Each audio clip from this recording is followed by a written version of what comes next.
నిన్న తాడిపత్రి మాజీ ఎమ్మెల్యే కేతిరెడ్డి పెద్దారెడ్డి సవాల్ విసిరారు.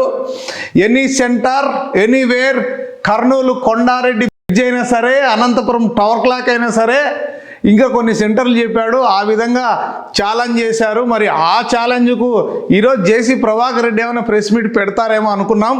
జేసీ ప్రభాకర్ రెడ్డి గారు చైనా బార్డర్లోకి టూర్కు వెళ్ళారంట, చైనా బార్డర్లో ఉన్నారంట. మరి ఆయన కాకుండా ఆయన అనుచరులు కూడా ఆ ఛాలెంజ్ను స్వీకరించి, పెద్దారెడ్డి గతంలో నువ్వు మమ్మల్ని అరెస్ట్ చేయించినావు, జైళ్ళకు పంపించినావు, గుళ్ళకు పంపించలేదు, ఇసుక తోలుతుంటే ఇసుకను అడ్డుకునేకపోతే పోలీసులను పెట్టి అరెస్ట్ చేయించినావు, ఎస్సీ ఎస్టీ యాక్ట్ కేసులు పెట్టించినావు, దమ్ము ఉంటే రా తేల్చుకుందామని ఈరోజు సవాలుకు ప్రతి సవాలు విసిరినారు కేతిరెడ్డి పెద్దారెడ్డికి కొంతమంది ఈరోజు కార్పొరేటర్లు. అది కూడా ఒకసారి చూద్దాం.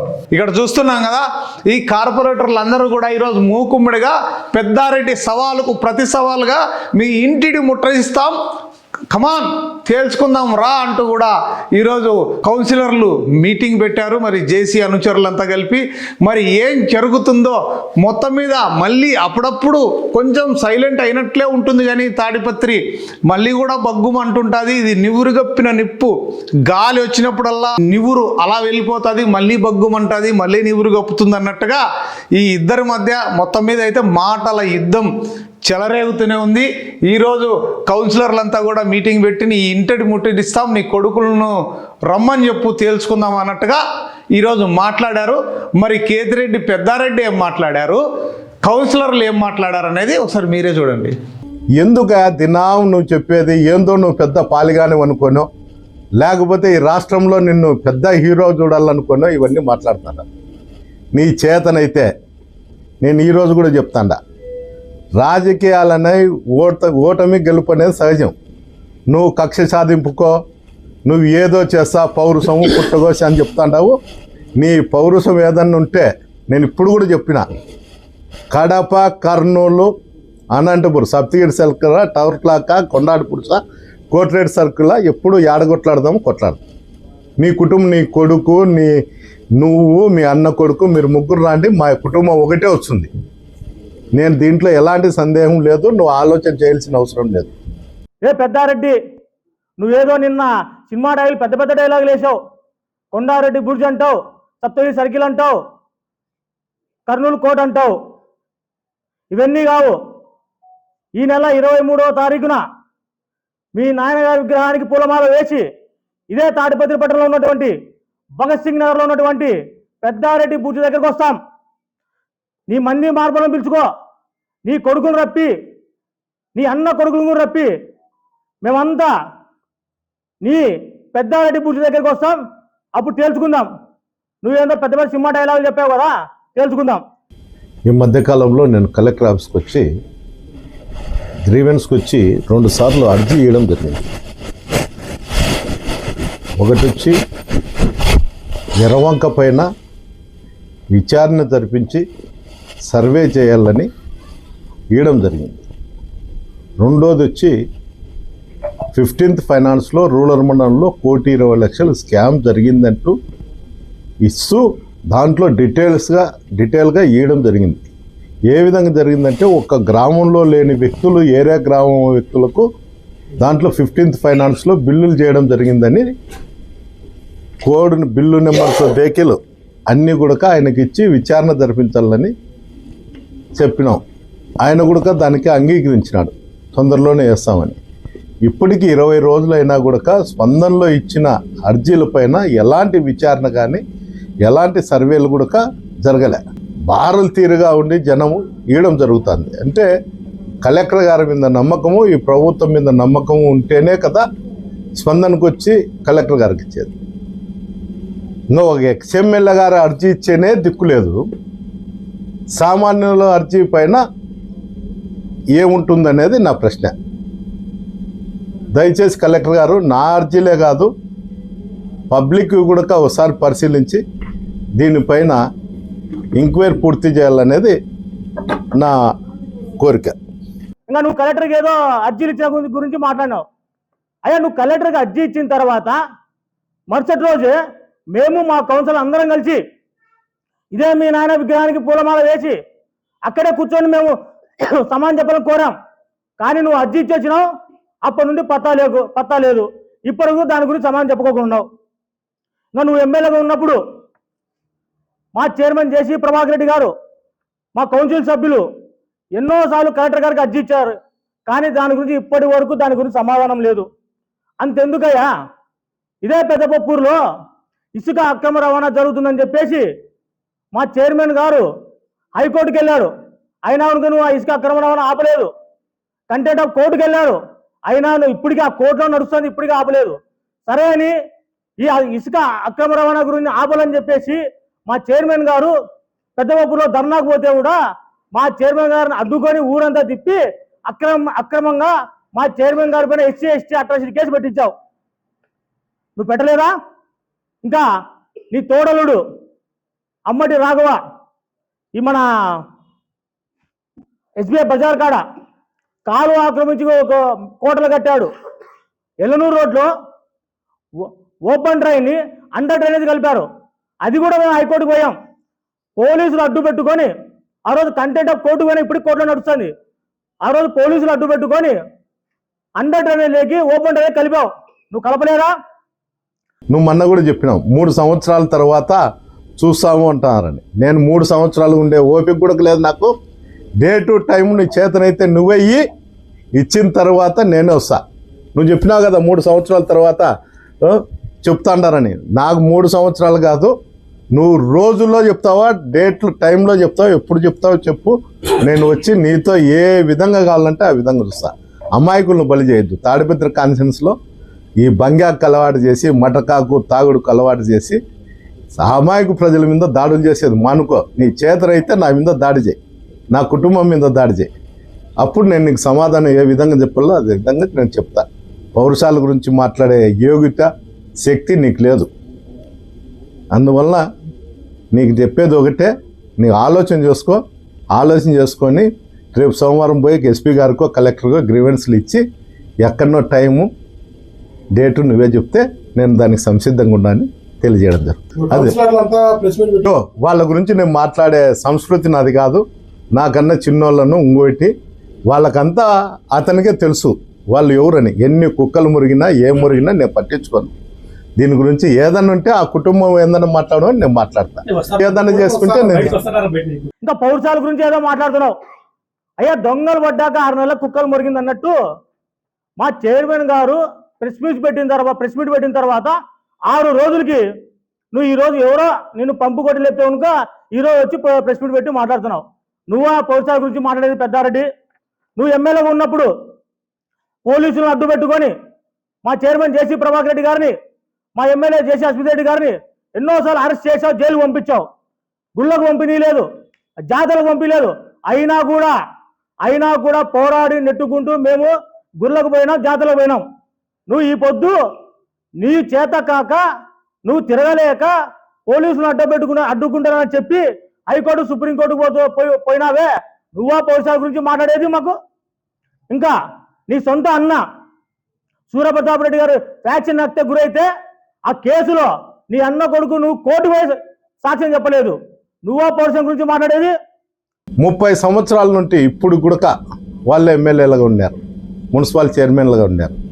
వాళ్ళ అభివృద్ధి పైన ఏదన్నా ఉంటే కూడా నేను 5 ఏళ్ళు చేసిన దానిపైన కూడా ఎక్కడన్నా కానీ కూర్చొని చర్చకు నేను సిద్ధంగా ఉండాలి. దానిపైన నువ్వు సిద్ధంగా ఉండావా? చర్చించేదానికి, డెవలప్మెంట్తో మాట్లాడేదానికి పౌరుషం అవసరం లేదు, చర్చ అవసరం దీంట్లో. ఇంకా 30 ఏళ్ల రాజకీయ చరిత్రలో తాడిపత్రి పట్టణం దేశంలోనే నెంబర్ 1 ఉంది. అట్లాంటి పట్టణాన్ని నువ్వు ఎమ్మెల్యేగా ఉన్నప్పుడు 5 సంవత్సరాలని అండర్ డ్రైనేజ్ బస్సు పట్టించావు. అండర్ డ్రైనేజ్ బస్సు పట్టించి ఈ పొద్దు తాడిపత్రి మొత్తం అండర్ డ్రైనేజ్ బస్సు పట్టించే నువ్వు కాదా? మీరు పబ్ కల్చర్ తీసుకొస్తున్నారు తాడిపత్రికి. జనవరి 1 3 రోజులు ఉంటే నీ కొడుకుతో డ్యాన్సులు వేయించండవు. సిగ్గుండల్లా. ఒక ఎమ్మెల్యే ఏ విధంగా ఉండాలనేది కూడా ఆలోచన లేకుండా నీ ఇష్టానుసారం నువ్వు ఏ విధంగా నడుచుకుంటాండవు నువ్వు ఒకసారి ఆలోచన చేసుకో. మాకు పౌరుషం గురించి చెప్పాల్సిన అవసరం లే. మేము ప్రతిపక్షంలో కానీ అధికార పక్షంలో మేము ఎట్లుండాలా ఏం కథ అనేది మాకు తెలుసు. నూతన సంవత్సరం పురస్కరించుకొని తాడిపత్రి పట్టణ ప్రజలు మా ఎమ్మెల్యే అందరూ కలిసి చాలా బాగా ఆనందంగా మేము న్యూ ఇయర్ సెలబ్రేట్ చేసుకున్నాం. దాన్ని కూడా నువ్వు కామెంట్ చేసావు. అసలు ఏ పొద్దున కనుక మీరు ఇలాంటి కార్యక్రమం చేశారా? ఈ కార్యక్రమం సక్సెస్ఫుల్ అని చెప్పేసి మొత్తం రాష్ట్ర వ్యాప్తంగా మంచి పేరు వచ్చింది మాకు. కానీ నువ్వు దాని గురించి కామెంట్ చేసావు. నీ కార్యకర్తలు చాలా అద్భుతంగా కార్యక్రమం చేశారని. నీ కార్యకర్తలే ఏ రోజు కూడా నువ్వు కనీసం వాళ్ళకు అన్నం కూడా పెట్టలేదని చెప్పేసి నీ కార్యకర్తలు వాపోతున్నారు. మళ్ళీ ఈ మధ్య కాలంలో ఏం చేస్తాను, నీ కొడుకులు హైదరాబాద్లో ఉన్నారు, తాడిపత్రి రావచ్చు కదా అని చెప్తాను. నా కొడుకు మీ అన్న కొడుకు మాదిరి ఎంపీకి కంటెస్ట్ చేయలే. మీ అన్న కొడుకు ఎంపీకి కంటెస్ట్ చేసి ఈ రాష్ట్రం వైపు కూడా చూడంలే. ఎప్పుడో వచ్చే చుట్టం చూపుగా ఎవరిదన్న పెళ్ళిళ్ళు పేరెంటల్ అంటే వచ్చిపోతాను. పోటీ చేసి 7 కాన్స్టిట్యున్సీలలో పోటీ చేసి ఇక్కడ కార్యకర్తలు ఉండారా పోయినారా సచ్చినారా అనేది కూడా చూడలేని పరిస్థితి నీ అన్న కొడుకు. ఇది మతికి రాలేదా ప్రభాకర్? తర్వాత నీ కొడుకుల గురించి నీ కొడుకుల గురించి నేను ప్రతిసారి మేము మాట్లాడుతున్నాం. నీ కొడుకుల్ని తాడిపత్రి రమ్మని చెప్తున్నాం. నువ్వు ఏ రోజన్నా నీ కొడుకులు తాడిపత్రికి వచ్చారా? లేదా పోలీసులు అడ్డుకున్నారా? ఏం అడ్డుకోలేదా? నువ్వు తీసుకురాకుండా నీ కొడుకుల్ని మేము ఎన్నిసార్లు ప్రెస్ మీట్లు పెట్టినా కూడా నీ కొడుకుల గురించి సమాధానం చెప్పావు. ఎందుకంటే నీ కొడుకులు ఎప్పుడు వస్తారని చెప్పేసి నిన్నే మీ కార్యకర్తలు అడిగినా కూడా వాళ్ళకి సమాధానం చెప్పుకోలేకపోతున్నావు. ఎందుకు నీ కొడుకులు తీసుకురాలేకపోతున్నావు అంటే, వాడు ఉన్నాడు చిన్న కొడుకు కేతిరెడ్డి సాయి ప్రతాప్ రెడ్డి. వాడు చూస్తే 9 గంటలకు ఫుల్ బాటిల్ వేస్తాడు. ఇంకా వాడు ఏమొస్తాడులే అనుకున్నావు.